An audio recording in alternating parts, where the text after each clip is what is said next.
জুলাই আগস্টে বৈষম্য বিরোধী আন্দোলন দমনে সংগঠিত মানবতা বিরোধী অপরাধের মামলায় অভিযুক্ত আরও 3 পুলিশ সদস্যকে গ্রেপ্তার দেখানো হয়েছে।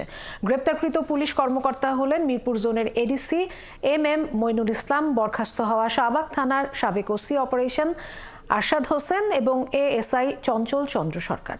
এদেরকে গ্রেপ্তার দেখিয়ে কারাগারে পাঠানো হয়েছে। এ প্রসঙ্গে প্রসিকিউশন জানিয়েছে, সুনির্দিষ্ট অভিযোগের ভিত্তিতে তাদের গ্রেপ্তার করা হয়েছে। আরও জানাচ্ছেন সৈকত সাদিক। বৈষম্য বিরোধী ছাত্র আন্দোলন দমনে আইনশৃঙ্খলা বাহিনীর বর্বরতা কতটা নির্মম ছিল 19 জুলাই রাজধানীর মেরাদিয়া এলাকায় নির্মাণাধীন ভবনের কার্নিশে ঝুলে থাকা কিশোরকে গুলি করার ঘটনা তার প্রমাণ। সামাজিক যোগাযোগ মাধ্যমে ছড়িয়ে পড়েছিল এই ঘটনার ভিডিও ফুটেজ। পুলিশের গুলি খেয়েও ভাগ্যক্রমে বেঁচে যান হোটেল কর্মী আমির।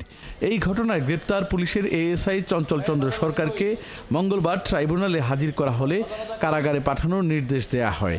কার্নিশের সাথে ঝুলন্ত এক নিরীহ 18 বছর বয়স্ক ব্যক্তিকে বারবার গুলি করছিল, সেটাও আমরা দেখেছি।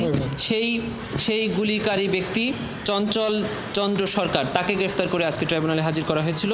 এই মামলার পরবর্তী তারিখ 24 মার্চ 2025। ছাত্র জনতার জুলাই আন্দোলন দমনে আইনশৃঙ্খলা বাহিনীর যারা বেপরোয়া ছিলেন তাদের ভিতরে শাহবাগ থানার তৎকালীন ওসি অপারেশন আরশাদ হোসেনও একজন। 31 জুলাই তার এক শিক্ষার্থীর মুখ চেপে ধরার ছবি বেশ আলোড়ন সৃষ্টি করে।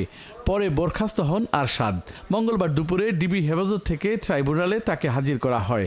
গ্রেপ্তার দেখিয়ে পাঠানো হয় কারাগারে। বৈষম্য বিরোধী ছাত্র আন্দোলনের সময় একজন ছাত্রকে যে মুখ চেপে ধরেছিল, এই ছবিটি সব জায়গায় ছড়িয়ে গিয়েছিল। সেই পুলিশ অফিসার ছিলেন আরশাদ। তাকে আজকে গ্রেফতার করে ট্রাইব্যুনালে হাজির করা হয়েছে এবং গ্রেফতারের পর তাকে জেল হাজতে প্রেরণ করা হয়েছে।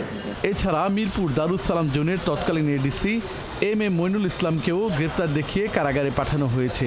2 সদস্যের ট্রাইব্যুনাল আরশাদ হোসেনের পরবর্তী শুনানি 23 ফেব্রুয়ারি এবং মইনুল ইসলাম ও চঞ্চল চন্দ্র সরকারের পরবর্তী শুনানি 24 মার্চ নির্ধারণ করেছে।